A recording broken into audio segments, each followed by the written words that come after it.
Hello, everybody. How you doing today? It's a new day. It's a fresh day. I hope you're up shaking and baking. I always say that all my guests on the Powerful Podcast are stellar. They are killers in a positive way because they are winning in their field of endeavor. And today, I've got a great man, Mr. Mai Atafo. The first time I saw you, right? I saw you in a magazine. You say, what? This guy is so well dressed. I know. I said I cannot afford his clothes, though. But I think I can interview this guy. And he was gracious enough to allow me to come to his office in Lekki Phase 1 when I started doing podcasting. Very nice man. Yeah, and my goodness, I just said, no, this guy. No. Mr. Man, welcome to the show. I just want us to gist today. Just gist, man. Just gist. How are you doing, man? I'm very well. Congratulations on your show, man. It was a massive success. Massive success. Thank you. Massive success. Thank you.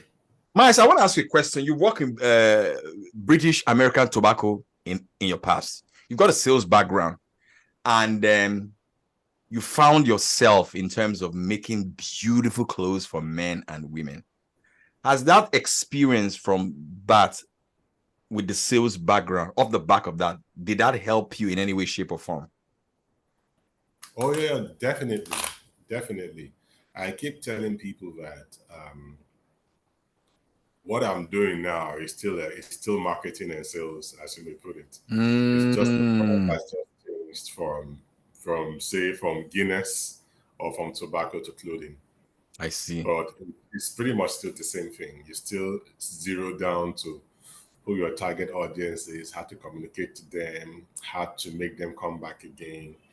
All those kind of things are what we do, or what I do in my business to ensure that, I get more money. At the end of the day, this is not a passion project. This is my life. It's what I do for a living, and I've got to make it work as a man, as a provider. It's very powerful. Very powerful. Was it when you were working that you started this as a side hustle that has now evolved to such an empire? Because some people are working 9 to 5 and they use that as an excuse for not nurturing the dreams in their souls. Can you speak to that? Yeah. Yes, I was actually working. I was working full time. At that time, I was in Guinness. I was brand manager at Guinness. That was the biggest brand of the portfolio for Diageo at the point in time. Then I started doing this thing, just making clothes randomly for people here and there. Like I remember talking to my marketing director and said, I want to start this as a side hustle. He said, it's not a conflict. There are two different products. You're not taking from the Guinness consumers per se or anything. So, he told me to go ahead and start it. So I started it. But I did it for 3 years while I was still working.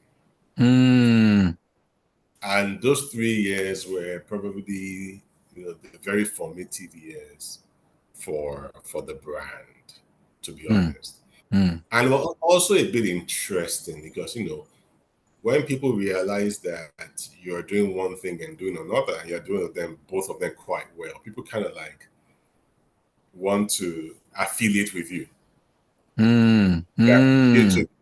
More. And I think that generally in life that, Will Smith is a singer, is a rapper and an actor. Oh, okay. Great, So when people got to know that, I was the brand manager for Guinness at the same time, I was a fashion designer. It was quite intriguing for a lot of people, and that was where that started from. So so I did it for 3 years. I did not know I was going to quit my job and face fashion full time. It was never really the plan. There was no plan. There was no plan. You're kidding me. Something that I love to do, and I just said, I'll start doing it. So there was no plan to say, one day have a studio in Lekki. I want to showcase in New York, Paris. To be honest, I didn't even know. We didn't know how fashion really worked at the scale at which I know it works. So it was a totally different conversation, to be honest. But yes, I just thought, I want to do this. I like to do it. Give it a shot and do it, and that's exactly what I did. And because I love this so much, I do have immense passion for what I do. It didn't seem like a lot of work. Come on, brother. Come on, brother. So when I closed from Guinness, and that's another thing, I love my job in Guinness too. I work in marketing in Guinness, brand marketing. I love marketing. Like I say these things, and people go like, "Oh, are you serious?" I'm like, if today the perfect marketing job comes with a perfect brand, I don't know what the perfect brand is, I would actually consider. You've said that before when I interviewed you once on Instagram Live. Yes, I would take it and I would do it. These days, I can even do hybrid again. You can, work, from wherever you are. You can even work 2 jobs and stuff. I would take a marketing role again that is interesting and challenging. Because I love marketing. Why? I love what it does. Is it because of how it influences behavior? What exactly makes you like it?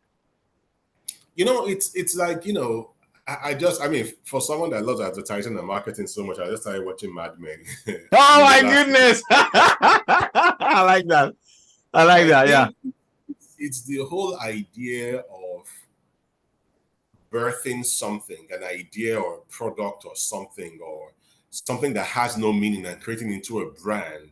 And people can start relating to that as something that has life. Yeah.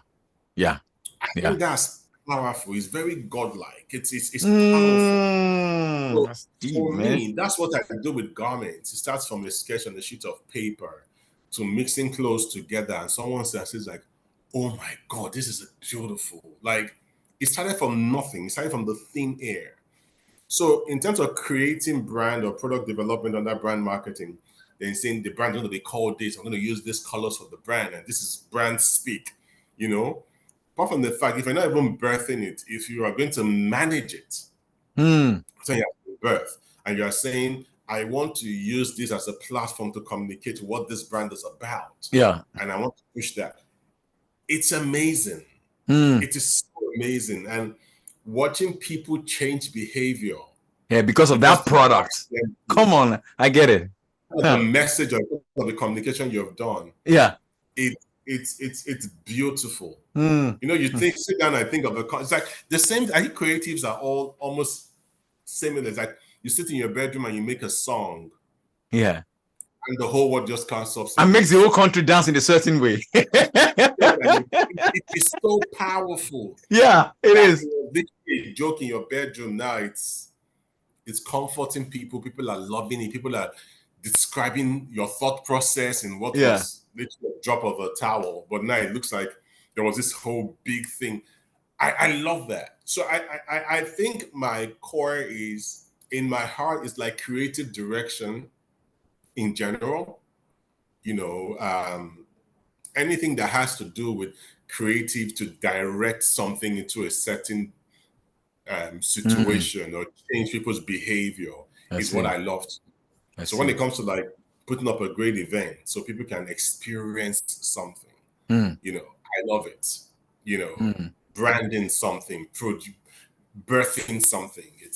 I think that's what I really love at the end of the day. So it all still comes together, and that's why I love marketing. That's why I love fashion. I see. That's why I love music.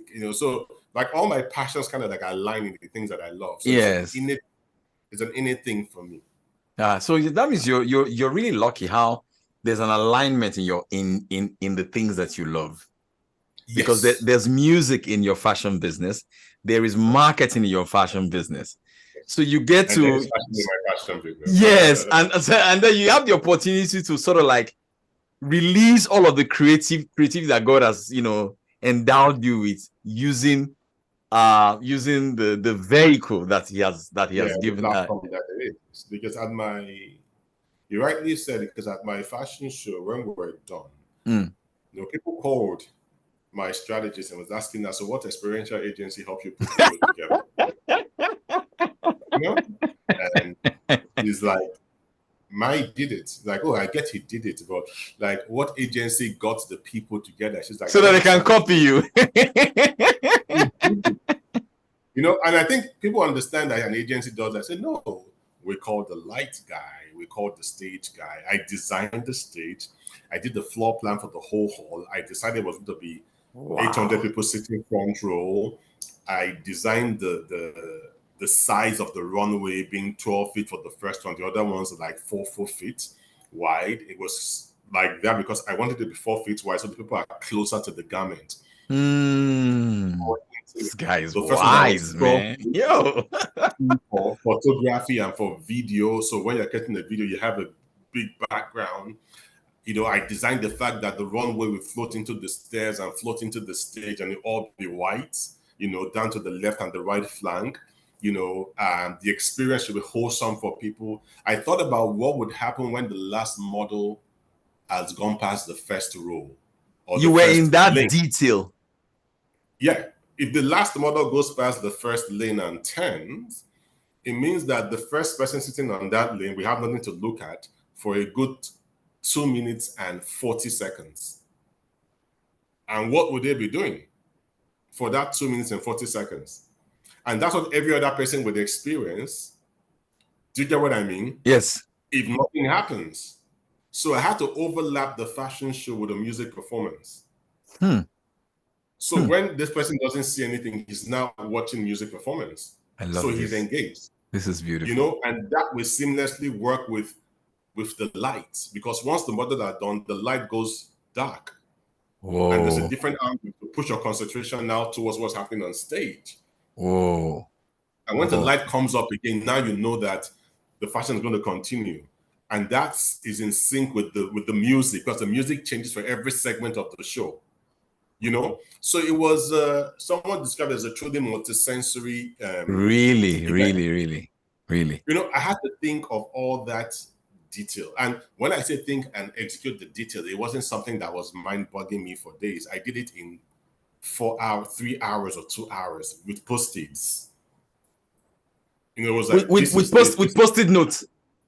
Yeah, on my table, literally on this same work table. I just put Post-it notes. This is traditional, bridal, menswear, and women's wear. So after this goes to this. So what's going to happen in between? And then you have to take yourself from the person doing the show to someone that's actually watching the show. You are watching the show. And perceptual positioning. Whoa. Oh, I'm bored. I can't be bored. So I'm going to go back to the producer. Come on, brother. Come on, man. Now, meditating the guy that is bored. Okay, how does that fit into the whole story of the show? Because you still have to have a rhythm. I can't just move from fashion to comedy. All of a sudden, it's like, where's the flow? So you know what? Let's get a choir that's going to sing love songs when bridal is happening. That is a link. Do you understand? When you're doing the Edo part of things, start with Jolomi, then go to Shali Poppy. Yes. Because everything has to, and that gives you cultural relevance in terms of Edo. Beautiful. But you also give you urban cultural relevance, because Shali Poppy is the hottest thing right now. Right now. Ticking different boxes as you execute what is supposed to be a fashion show. Oh, wow. So I had to think through all those things to ensure that production is easy, and also the people that are seated there are engaged and entertained at every point in time. So now if the light is going off, you know what's happening. It means something is ending. When the lights come on, something is about to start. I see. This is beautiful. The light will signify with the music, or the music indicates the light. So okay, I had to think through all that. But I did that, and it wasn't really work. There was no MC. I welcomed everybody, and the show started. An hour, 30 minutes after I came back and did my finale, the show ended. That means you were very, very intolerant of anything that was unnecessary.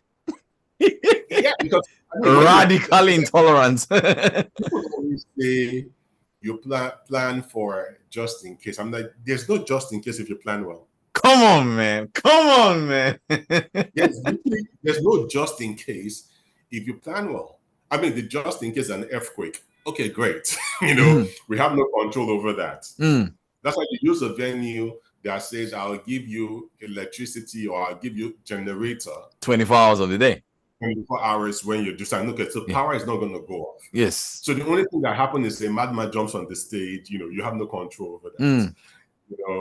So I that's why I say when you give me a plan and you say contingencies, I'm like, what are you contingencies? Do you get what I mean? I'm not saying that things can't happen that will make you go back and go like, so those are learnings for the next time. Yeah, it's fantastic. But nobody should see that there was a flaw. You see the flaws, but they don't see the flaws. So powerful. So it was quite interesting because when we did all that, someone that said, "Oh, so who was a PR agency?" You're just laughing, like you don't get it, right? PR agency here. My phone. Oh my God! Everybody's number, email address is. You just emailed all of them. That's the power of your of a relationship, of your network. Because the first thing I did was now that I'm doing my shows and it's my experience, people have to come and experience something that's amazing. And the first of the people that got invites were my customers. My customers got save the date. And if they are available, if you're available, click this button, then we send you an invite. Only my customers got that because they are the reason that I still have a business. I love this. This is so beautiful. People always get that wrong. Like, I'm like, no. If you're a customer and you are a friend, then you are closer to my heart. If you're just a friend, yeah, great. When it comes to this thing that I'm doing called fashion, you are secondary. If you're a customer, you are primary. Lovely. For fashion. But away from fashion, when I'm at home, I'm chilling with my friends, you are not primary. Yes. And the customer is secondary. So this is a fashion show is really for customers. So if customers get the first, first offer of refusal. Yes. So when the customers now say, we're not coming and we're good. Yes. Let's not look at friends. I see. They start looking at, okay, who are the influencers or celebrities you want to come? But those are like tertiary at the point in time. But interestingly, a lot of the celebrities or friends are customers. So that's a good mix. And they showed up in mass, man. I saw the images, man. And they come through. They came through, man. They came through, man. He's a designer. I mean, one of the warmest moments for me at the reception was to see Kelechi Amadiobi. Yeah, beautiful. Beautiful photographer, friend for years. Yes. And Folake Folarin. Yes. Tiffany Amber, fashion designer. Yes. Both wearing Atafo. Yes. The same garment. Yes, that was beautiful. Not just Atafo, they were wearing the tuxedo, the beaded tuxedo. Both of them were wearing Atafo. That was beautiful. That was so heartwarming because they were wearing the exact same thing and they took a picture together. Oh, lovely. Lovely. And so those guys have believed in you from day one, man. Yeah, those are friends. Yes. They are customers. Yes. And they are at the show. Yeah. And they're wearing Atafo. And they wearing the same exact piece together in a photo. Wow. So that was a moment. You know what I mean? Yeah. So there were little things that made me very happy at the show. So for me, that's the way it works. So it won't be a show whereby I'll get nice looking people that mean nothing to the brand to just come and sit. No, it doesn't work like this. This is You're not giving me anything. Yeah. Let me switch first, then the other guys will follow. Fantastic. Let me switch gears a little bit. I want to know your trigger moments for you because I interviewed the co-founder of a bank last week, the co-founder of VFD Group, VPay Bank. And I asked him what was his trigger moment. He said he grew up in Ibadan. So he went to see one of his friends' dad. And he saw his friends that coming out from an office. He was an investment banker. He had a small office, but he was controlling a lot of organizations. Then he said to himself, this is what I want to be like. Then he saw the movie Pretty Woman. I think there was an investment banker in the movie as well. the pinstripe, the tattoo shell glasses, the penny loafers. Like, this is what I want to do. So let me share my own story a little bit. I saw Les Brown in a TDJX conference. I know you've made clothes for TDJX. I saw Les Brown in a TDJX conference. He was speaking at Manpower. When I saw that video, then there was not much of internet. I scribbled everything he said with my own hands because I just felt that this was my destiny. I knew that I was going to talk for a living. So what was your trigger moment for you? What was it? A book? Was it a movie? Was it someone you saw? And I said, I think I'm going to do this. I don't know. Well, you see, that's the funny thing about me because I don't think that happened to me. For real? What was your path? What was your path? It's really funny because, and I'll be very authentic with you, right? Mm-hmm. Growing up as a kid, the one thing that I loved with all my heart was music. I thought I was going to be a musician. For real? That's all. I wanted to be a musician. That's all I wanted to do. Notice I didn't say artist. I said musician. Because literally, I wanted to play the guitar. So I would sit in the living room and watch the Saturday show with Victoria Waifo playing and thinking, gosh, I love this. This is what I want. How I was going to get there, I don't know. So I love music with all of my heart. This is me being, God knows, like under 5 years old, and I'm watching the Balamila show. Do you get what I mean? Like, these are things that adults would watch, and I was still and watch these music shows. Then when things started getting funky, the Cassation Heat shows to the cute. There was one they used to do in Benin there called Music Panorama and all that kind of stuff. So I thought I was likely to sing, but it clicked in my head then. Singing and being a musician wasn't the coolest thing. I know parents that they look at you like they want to back slap you. But yeah, so that was it. And as time grew on, my parents would just dig in. You have to be a doctor, be a doctor, be a doctor. And I thought, I could be a doctor because I was intelligent. So I'd be a doctor. Yeah. And that moved on to the part that I did my jam and everything. And I think I didn't do well in biology or something. And it was now engineering. I was going to do engineering because I had everything set up for engineering. Then I didn't do well in my physics. Then I studied for Greek economics. But all this time, I was just a well-dressed guy. I loved clothes. Wow. But it didn't feel like it was a destination. It just felt like it was part of the journey. And, growing up in Benin City, then Lagos, it didn't feel like it was a destination. Everybody that was in your clique dressed well. We all looked good. So we're all looking good. Nobody ever thought, I will manufacture this thing. I will shop clothes for people.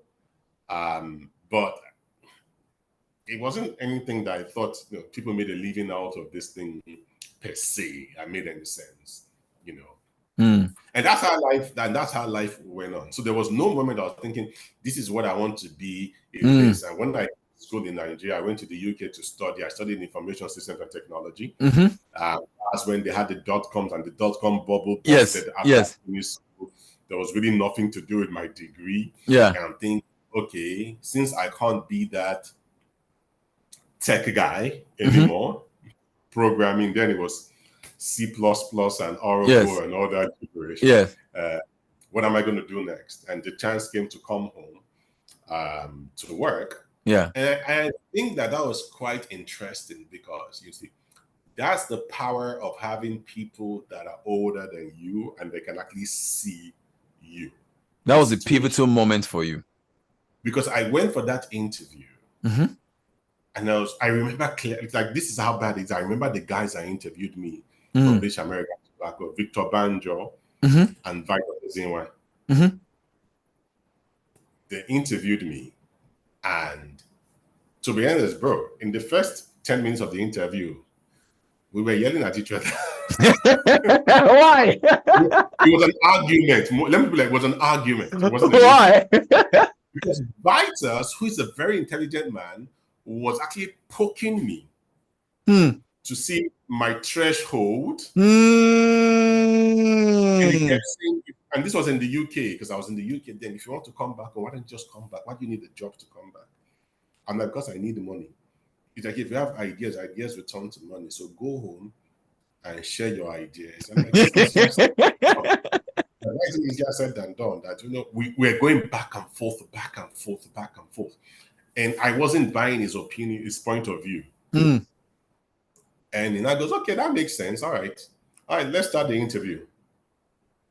And I was like, is there any need? Because I can swear that there's no need, because I'm raising my voice at you. You're going to interview me. It's like, no. That was a discussion. This is the interview. No, the guy is very objective, man. Very objective, man. I love it. The interview, and after we spoke, it was like, what do you know about marketing? And I said, nothing. He goes, okay, I think you will do well in marketing. Come on. He said marketing. All I could think about was people in the shops giving people things. I have no. So interesting. Okay. I got invited for the interview. It was still in the UK. It was a whole weekend of interviews, and assessments and everything. Then I got the job. Then I came back home to start the job, and that's my first job in research. I started working in research, and I moved through everything from marketing to from research, distribution to marketing projects to sales. Then I did innovation in Guinness and brand. You know, so I kind of like I've done like almost every single part of marketing that there is. And when I was in research, I thought I was just literally going to be a researcher. I went to do a master's degree in economics because, you know, I could start telling you things about inflation will affect price sales.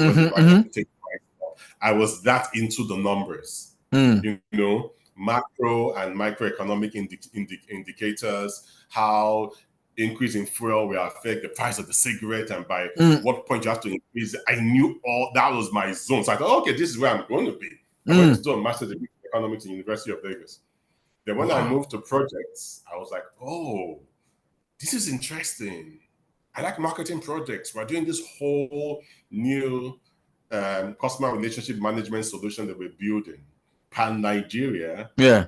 Way back then, this project cost $8.4 million. Way back. Wow. So you can imagine what we're carrying on our shoulders. Yes. I finished that project and I left BAT to Guinness as innovation manager. Wow. A totally different area again. And like, so this took on innovation. I thought innovation was like what I'm doing right now, where you be creative. Yeah. No, bro, it was far from that. Innovation was one thing, literally a GM, because if you want to bring out the product, you have to do everything around the product. You have to do sales, you have to do customer service, you have to do marketing, you have to do production, you have to do distribution, you have to do product management, you have to do due diligence, you have to sign off things with every corporate body or entity that has to. There's a lot that was going on. So it wasn't cool, it was hard work. Hard work, yeah. And no one takes the product from you except it has passed the last, what we call the last milestone.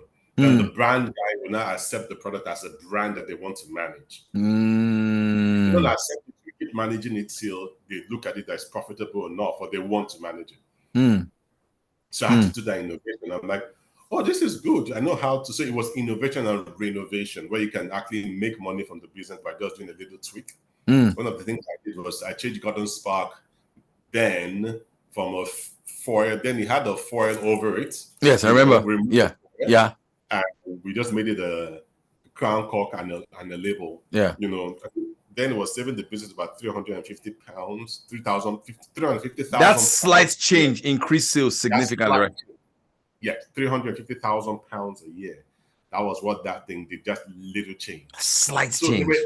Little things that we did, which was now tacked on that renovation, that would just so little thing that changed a label to quote unquote a cheaper label, but visually looking like what it is, or changing the crown cork to one that has, you know, there were some little things you would just change that would be a drastic thing for the Man, this is just marketing is just really psychology, really, sure. Yeah. So I did that. I thought, oh, this is great. Then I went into brand marketing proper. I'm like, what the hell have I been doing? Oh, it's like you just entered your space, your zone. Because like, oh my God, this is. But I think what made it interesting for me is that I've done all the things that I've done before. So when it comes to sales number, I was on top of it. When it comes to, so the only new thing to me was advertising. Because in BAT, we didn't do advertising. I see. Because it was a dark market. Yeah. So it was when I got in advertising, I was like, what? This is movies, you know? I can remember one of my line managers then telling me, hi, she was leaving me at a shoot, a commercial shoot for Guinness.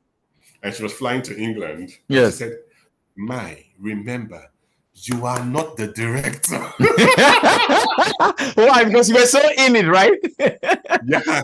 Like, you are not the director. I'm just warning you right now. You are not the director. Let the director do his job. I'm like, look at what he said. Remember my words. You are not. And during the shoot, there were a few things that were happening, and I want to go like, hey, you know, and it's quite interesting because Tolu Ajayi was the director of that show, who's now doing big things in Hollywood. Yeah. But it was I went through that whole thing, and I thought this is what I did. And that came to, you know, fashion. Then I started doing fashion, you know, and I realized that so you see, that's why I said that moment didn't really hit me. It was later when I stepped back and realized that, dude, what is it really that you like? And what's that thing that motivates you? I realized that be it marketing, be it fashion, be it music, they were all expressions of that thing. Yeah. But that thing in me is literally being a creative director. Yeah. Which is what you are now. So it doesn't have to be fashion. It can be anything. Yes. The essence that is your essence. Yeah. So that is your essence. Yeah. I keep telling people that my dream would be to, you know, the opening and closing ceremony of the Olympics, of the World Cup. I would like to direct that. Oh, that'd be good, man. Like the Super Bowl that Jay-Z them direct. Thank you very much. So like you're actually doing like, that's it. It's like birthing that. Yes. I have an idea. Jay-Z should do the Super Bowl. Yes. How is he going to do it? We're going to start from Hard Knock Live. We're going to pan from New York. Yes. Zoom on to this. At the point in time, we take a thing for the BIG, and we're going to zoom into this. We're going to pull, you know, his guys from Binisico and go from these days and bring UGK from this, and we switch it to Beyonce. Then Beyonce comes in there, and they're going to wear this garment when they're doing that. That is, you know, and it doesn't have to be only that. It could be in a movie. Yes. Where this is your movie script. Now, give me a nice finishing to this movie, or sprinkle it with some creative magic juice. And I like, okay, right. Even this movie is about a serial killer that is killing everybody. Let's make it fashion. I love it. Let it be that the moment he has blood on his suit, that's when he gets really angry, because that suit is a bespoke tailor that Atafo suit. So it's like, do anything, but the moment you rip his suit up, then he's angry. Now that's going to be a different angle to what this guy is supposed to be, you know. But let's get all that part into this thing, you know. So for me, it's that kind of thing. How do you give life to something that you already believe is living? But we give it a different bite. So that's why I realized that I could do. It could be music. It could be a song. And like I said, how about you did it this way or did it that way? You know. Maya, so I can imagine your home. I can imagine your house. You just wake up Monday and just tell your wife and kids, you know what? We're going to change this living room right now. Oh no, people always say that about my office. Like, we come here and say, what have you done again? Why is the wall down? What changed? Why is the ceiling closer? But like, I do that in my studio all the time. I change my studio continuously. Yeah, that's And powerful. I had the pleasure of doing that to my house recently, and I think I built a dream. Wow, I'm beautiful. yeah. Beautiful, beautiful. I from your personality, from what I've studied so far, you are an all-in kind of guy. Correct me if I'm wrong. You just go, Oh yeah, you go all in. yeah, Like, like, 100%. like if this is the thing, I'm going all in, man.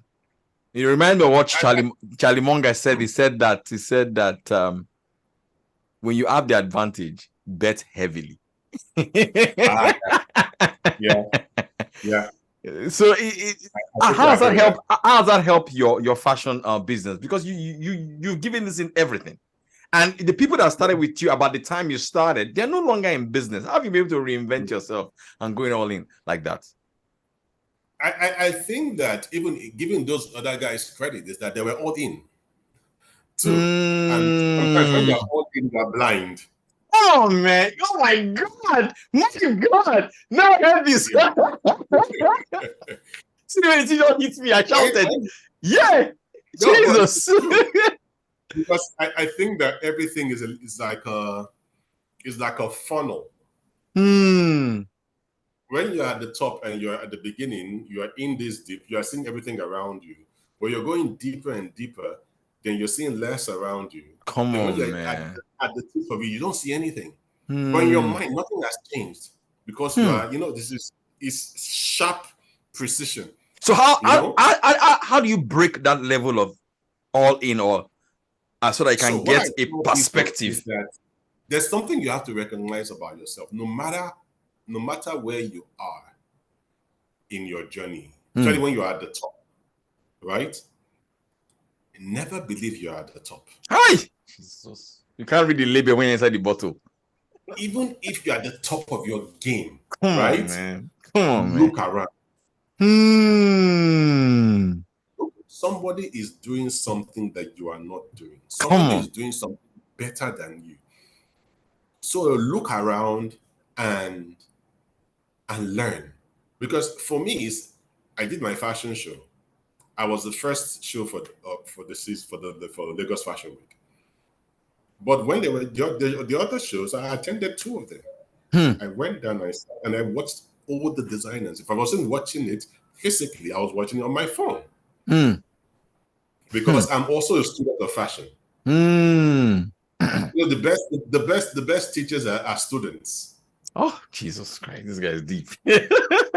Actually, for me to say I'm the king of fashion, Hmm.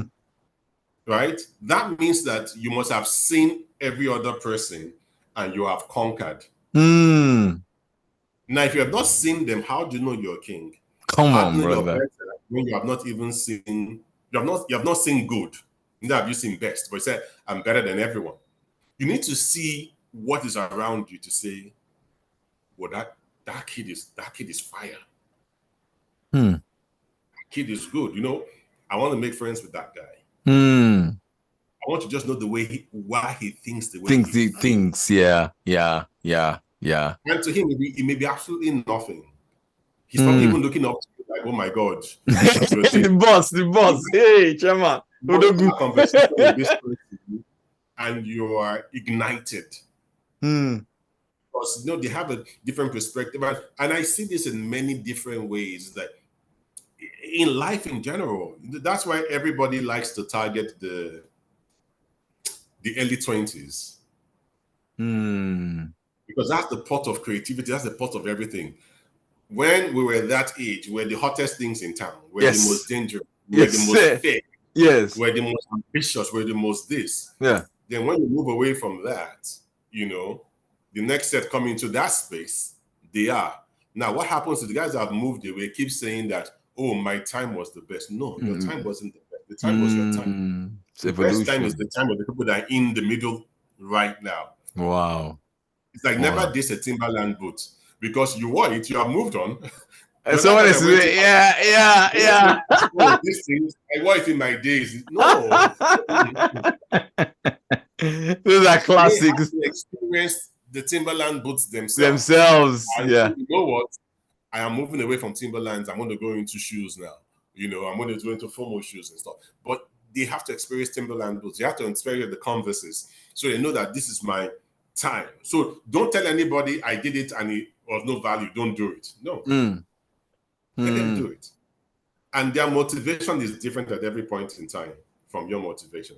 So when people say, oh, Gen Zs are like this, I agree with you, but I want to find out why are they like this? Yeah. There's a process. That's why they have chosen to be the way they are. The moment you look into why they behave the way they are, you would understand them and you can work with them. When they tell you things like, I'm not coming to work today, why? I just don't feel like. And I bet you get them a lot in your industry, man. I see them more. I say, that was my manager's girls and these men. It's very ahead. I was like, these people. Oh, yeah. And they attack you. Oh, you're old school. You need fresh this, that. I totally agree. I definitely need your guys' input, and I do. Do you understand? Yeah. But it's like I'm clear on where I need you and how I need you. Yeah. Fine. Wow. I will change the post for them. I can't help but notice the artwork behind it. There's a lion. Is that your essence? Is that your essence? Your strength? Does it speak to who you are, your strength? Because you're looking at this guy has strength to walk, like strength to chase this thing. I'm a workaholic. Yeah. So what does that signify for you? Well, the lion, interestingly, was the lion on with the sartorial lion, as we call it. It was something that came up there when I tried to do a fashion blog. Oh, I see.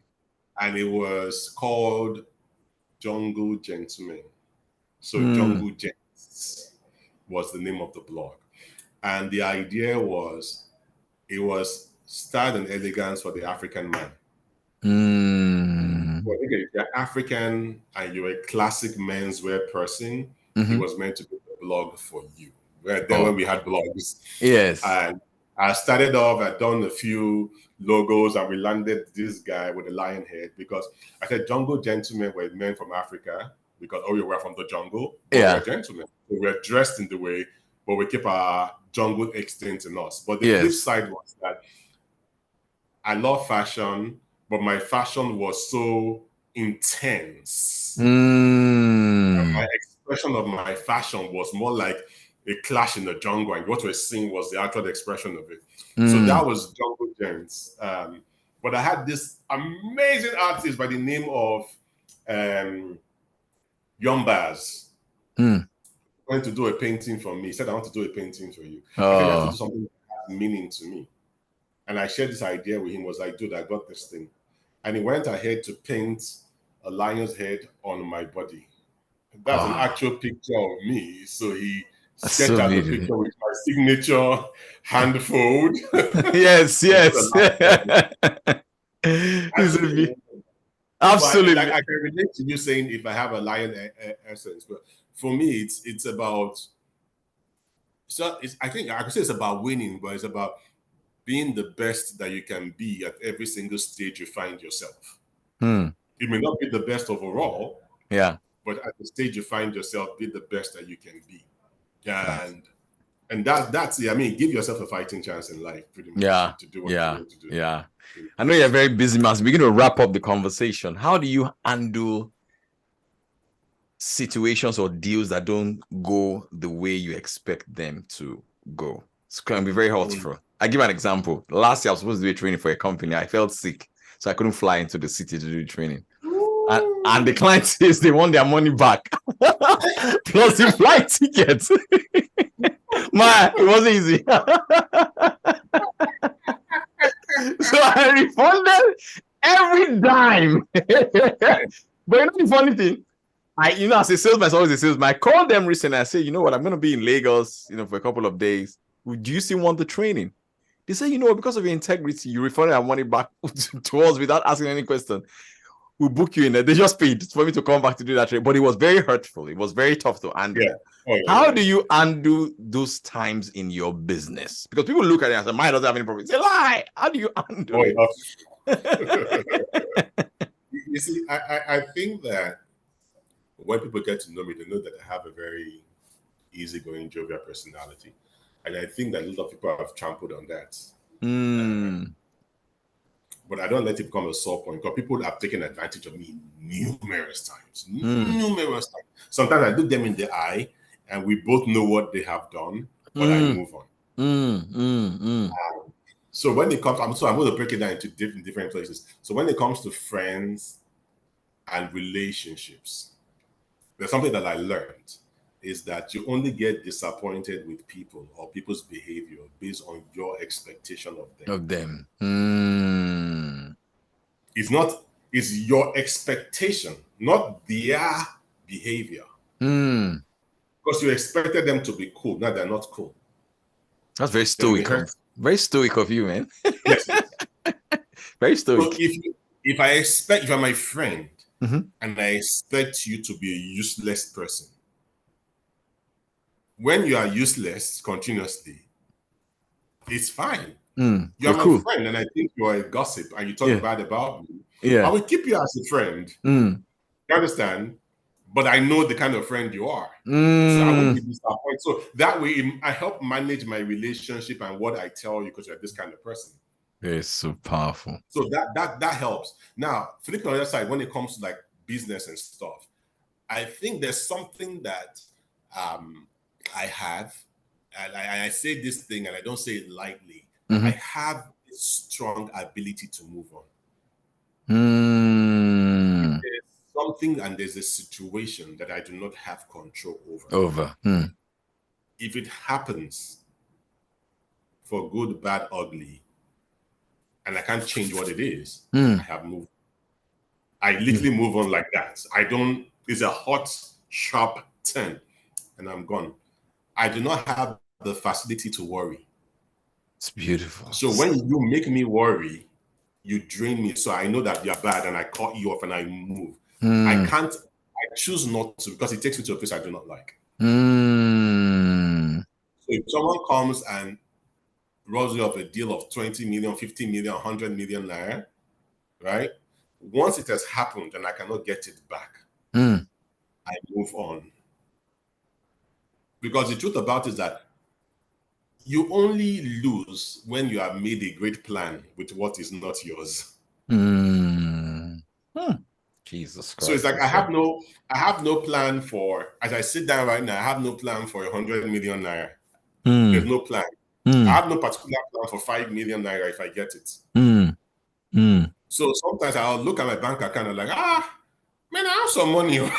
Because I had no plan where the money was entering. So when the money is there and it's seated, then okay, now let me plan.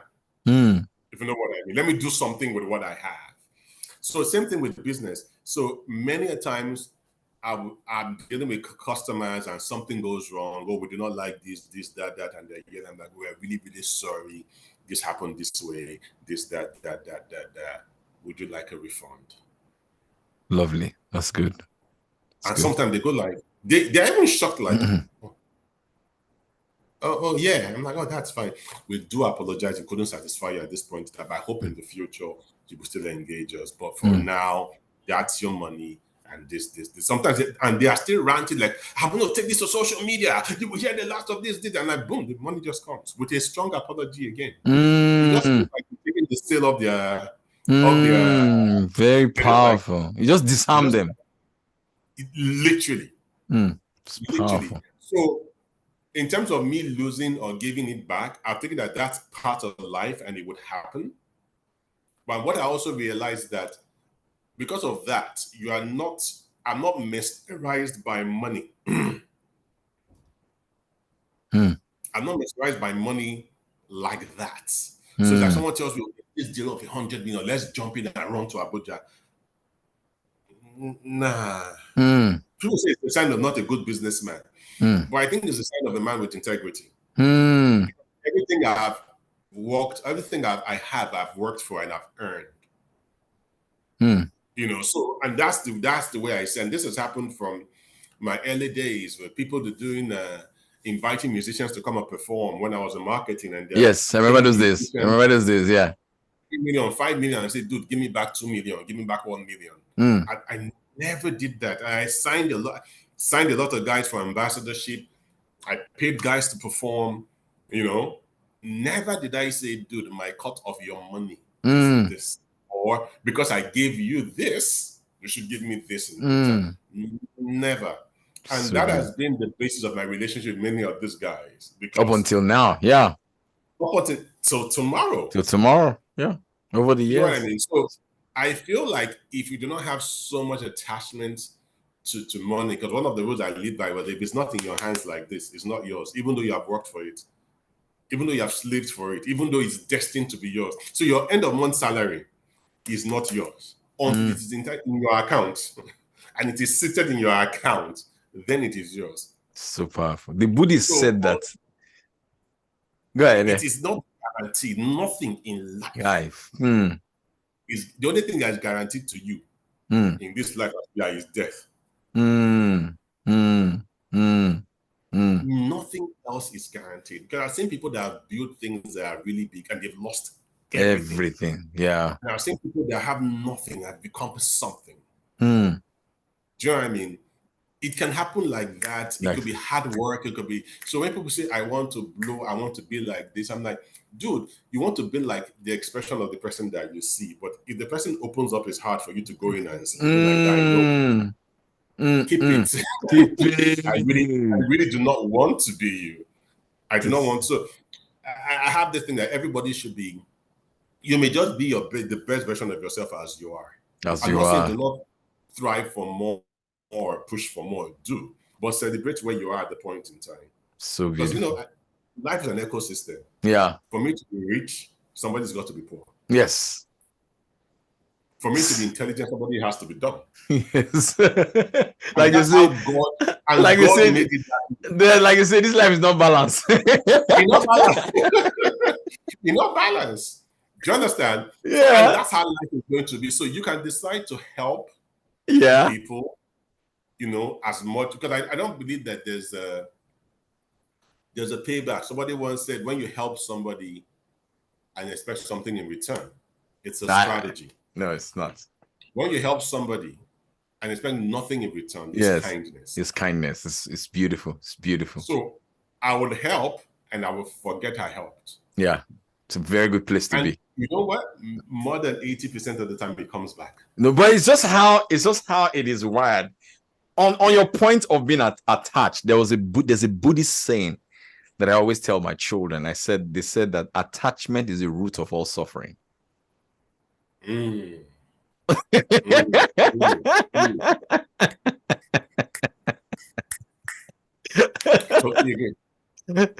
telling you, man. I'm telling you. So when you were talking about it just resonated with me deeply, and a lot of our troubles because we are so attached to it. My last question: how do you relax, man? You're so in it. What's your morning routine like? You drink a cup of tea, coffee, water, juice, water. Why are you chill? I not interestingly, how do I relax? I relax. I try to relax in between my days, but I really love going away. My routines are very, very simple. Wake up in the morning and I'm listening to music. Beautiful. That's DSTV radio. Oh, lovely. What's on your playlist right now? I think I'm one of the only people that listens to DSTV radio. What's on your playlist right now? What is on repeat right now? That's the funny thing, because I do not have a playlist. I like to be surprised by music. So I'm listening to radio. Do you know what I mean? Beautiful. I'm in the office. I'm listening to one of the channels on the DSTV radio. Yeah. If I go on YouTube, which is one of the best ways, I put in a song that I'm liking right now. Yeah. Also, YouTube now curates all the other similar things for you. Yeah. I see. So I like the surprise of not knowing what is going to jam next, so I can enjoy it. I see. Open-heartedly. Do you get me? And that's why I do what I do. So it's music, morning, have a bath, get dressed. I enjoy the process of getting dressed. Yeah. So I'm not one of those that rush out. No, I enjoy the process of getting dressed. I do my 4-step, 5-step rich days, face cleanser, toner, moisturizer, serum, sunscreen. Yeah. I do all of that. I literally like I'm not one of the, I hate ashy hands and legs. So I Yes. literally moisturize my whole Body. like my butt, my knees, my foot is a massage when I'm moisturizing my feet. Very good. Very good. Much the whole shebang.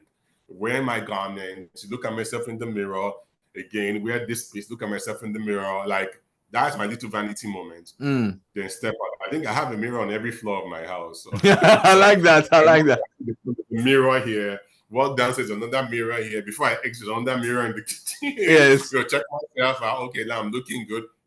And I go. But relaxing for me, like I want to take back and relax, it's very awkward. I like to take long walks, especially when I'm not in Nigeria. Beautiful. If I travel to any country, I want to take long walks and just walk around. I love it.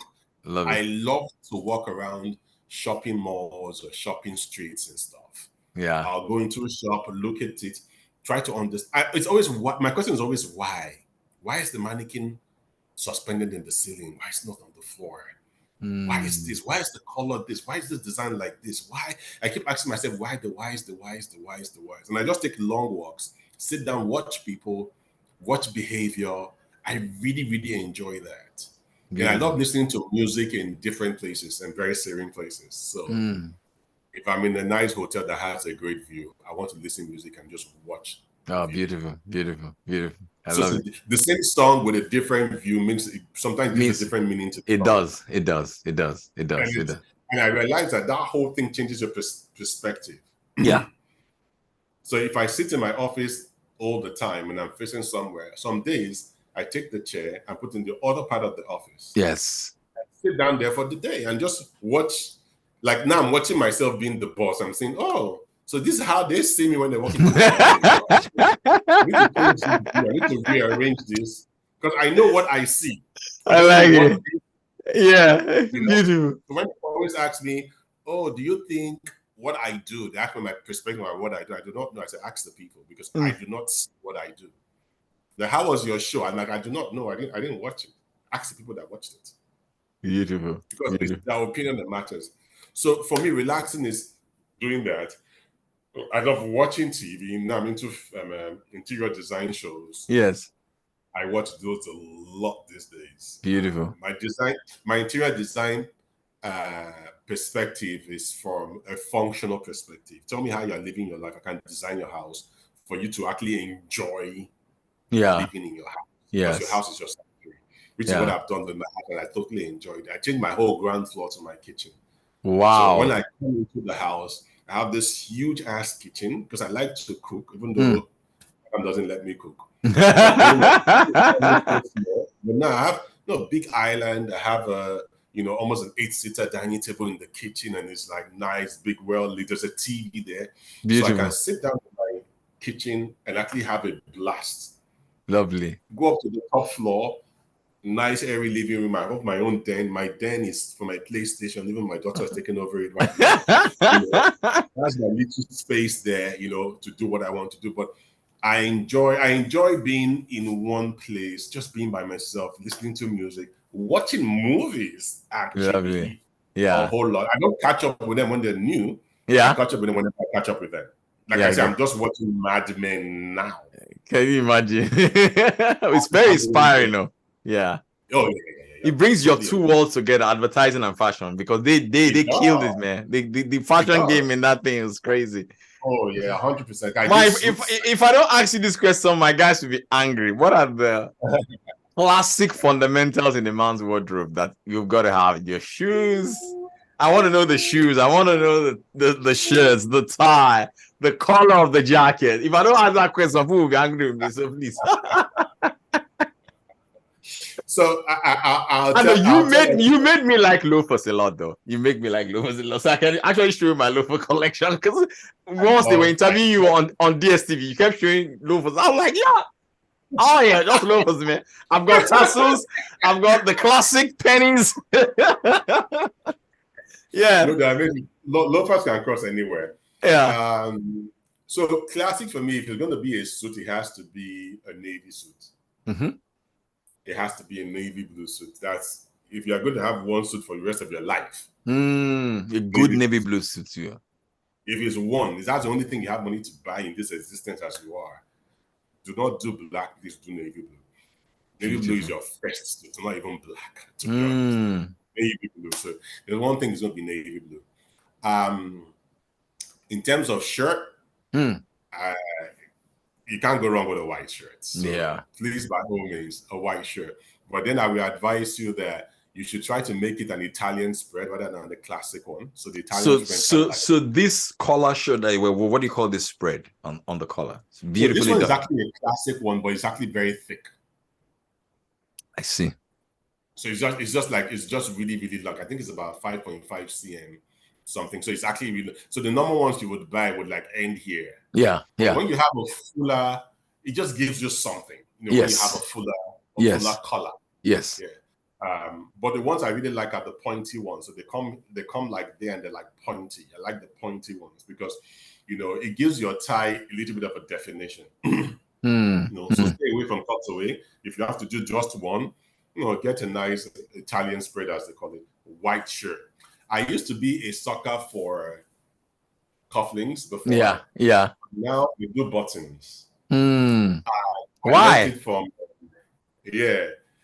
Wakoi, who's the publisher of Rick, the Rick. They just celebrated how many years now of that magazine. He's done well, really well. He's the one that got me doing that because I noticed he did the one I like. This is really interesting, where you actually wear your jacket with your shirt buttoned.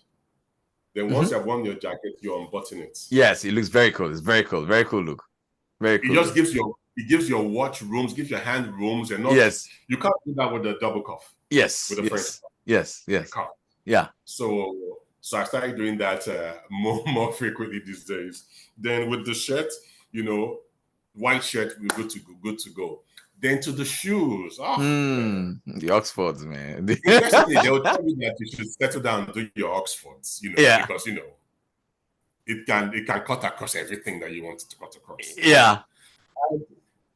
Annoyingly, I would agree. Yeah. I would agree with your black Oxfords. Yeah. Because that's classic. If you shine it properly, you can use that as evening wear. If you want to do it otherwise, you can do it otherwise. But I would say, classic Oxford. Don't do the brogues if you don't have money, because I guess a bit more noticeable. But classic Oxfords, black, you're good to go. Socks, very important. Very, very important. Do your socks. These days, if you have the chance, do a reed socks. The socks that have like the reeds in them. Yes, very nice. Try the one that's up to your calf. Yes, very good. Once you're sitting as a gentleman and you cross your leg, I don't want to see your skin. Beautiful. I don't want to see a break between your socks, their skin, then your trousers across your leg. I want to just see that socks go all the way through. Pair of sunglasses is very, very good. Makes you very, very chic. I do not wear accessories, so I do not wear wristwatches. I only have my wedding band. I have no bracelets and stuff, so I can't speak much. On that. What about the shoulder? What about the shoulder of the jacket? Do you prefer soft shoulder like the Italian espresso, or you like those, really full of like the English? Because that's a debate. Interesting. You see, life is quite interesting because if you had asked this question a few years ago, I would tell you I want a shoulder structured one, the way like may he so rest in peace, Edward Sexton was the king of strong shoulders. But now, I lose the shoulder part and give me a Neapolitan shoulder, like you said, like literally a shirt sleeve. But I want to see the pleats. Yes. Because it gives me more room for movement. Yeah. The jackets are now not hugging my body anymore. There's a little bit of room. Yeah. For that little what about the butt? What about the butt? Because some people you said about that. Don't allow your butt to be showing your jacket. I don't want to see your back. Like literally, if I'm taking a measurement for a jacket, I measure from the nip to the bottom of your butt. Very good. It covers your butt. Yeah. I don't see that. And again, the double vent to just actually even make things even just cover well nicely in that area. So now I go for softer tailoring, so a bit more Italian tailoring than anything else. But obviously, wider lapels are my things. We like the wide lapels. But softer shoulders, because you want to be comfortable in that thing and wear it the whole day. Yeah. So half lining or no lining if possible. which are very difficult to construct, like you know. Yes, only you. So that's why you have to go to Mai Atafo, guys. You gotta go there. Put a link in the show notes, man. It's funny because let's start talking about classic menswear and telling people what to wear. It's like when you look at people and people argue with me when it comes to menswear and classic menswear, I look at you and I just laugh in French because Jesus Christ, you know, you do not know the knowledge I have in this thing. You have to mix a tie with a jacket. I'm like, wow. Now you are very, very intelligent, by the way. But maybe I should actually start doing a small blog or vlog African men that is suits. Yeah. It's not for a special occasion. A suit is something you can wear as part of how you dress every day. Single day. Yeah. You like joggers and t-shirts. Yeah. You like designer stuff. I like suits. Yeah. So I can wake up in the morning and wear a suit and wear it till 12 midnight. I mean, this tie has been like this since morning. Wow. I'm not losing or anything. And I probably wouldn't. And today, I wasn't expecting to see any clients or anything. But I dressed up. I mean, the jacket is there somewhere. I dressed up in the suit the whole day. It's not for you. It's from me. It's how it makes me feel. That's right. That's right. That's right. Your suits are not for a month or a year. They're for a decade. So you build a wardrobe. So when you start doing a lot of funny things in your suits, like, how long is it going to last? I see. You know, it's about building a wardrobe of something that is classic. So yeah, on a single-breasted black pick lapel suit. 4 years later, I do a single-breasted notch lapel suit with the vest underneath it. Another 4 years later, I do a double-breasted, ribbed suit. It's black. In your head, 3 black suits. No, I do not have 3 black suits. They are for different functions and different dispositions. If I want to see an elder statesman, I wear my double-breasted suit, with my straight pockets, extra thick flaps, and a ticket pocket. But when I'm hanging out with the younger guys, I wear the same double-breasted suit, but now with a patch pocket, a ticket patch pocket. You know what I mean? Yeah. Online, I wear a t-shirt inside and keep it monochromatic, and we are good to go. Yeah. Those are 2 different things. They're not the same. They're both double-breasted, but now there are 2 different occasions you put those things to. So it's like by the time you start doing this thing, you're not enjoying. Look at your wardrobe and you're like, let's mix and match today. Let's do the uniform. But you know what? I want to go for like a lighter gray trouser this time and a lighter gray tie, not the dark gray flaps. Yes. I don't want flaps today, So it's quite interesting. And when I see like where you are right now, you're changing your wardrobe for autumn. Yes. So we don't have to change our wardrobe. We don't have to change. I'm going to wear bright yellow suits tomorrow. Wow. Maybe a green suit. Yeah. Oh, wow. A green suit. Yeah. This statement, a green suit, will make sense in a few months. I see. Yes. I wear a green suit. Yes. You will go back to this interview when the coin drops, Paul. Yeah. You will come back to this part when I said a green suit. You will come back and say, this is what he was talking about. Yes, so, maybe then I'll get it. I'll get it then. I'll get it then. In a few months. In a few months. Fantastic, man. One last question before I go. Can you share with us, maybe you don't want to you don't need to go into the details, a time where you dressed up somewhere, you knew that the way you dress opened the door before you open your mouth. Your mouth just added to it so that people can take how they look seriously. Because I think it's a powerful effect. Yeah. I don't even think there's a one time. There are many times. There are many times when people call you to come speak at an engagement, show them respect by dressing up properly. Yes, sir. Like when you tell me black tie, I don't care if people are going to wear t-shirts there because I want to be disrespectful. I will wear black tie. So when I'm going for an engagement, no matter how big or small it is, 15 people, 200 people. I love this. I will dress properly, down to your cologne. Like, very intentional because you know what? people, regardless of what you say and what you do, respect people that look good.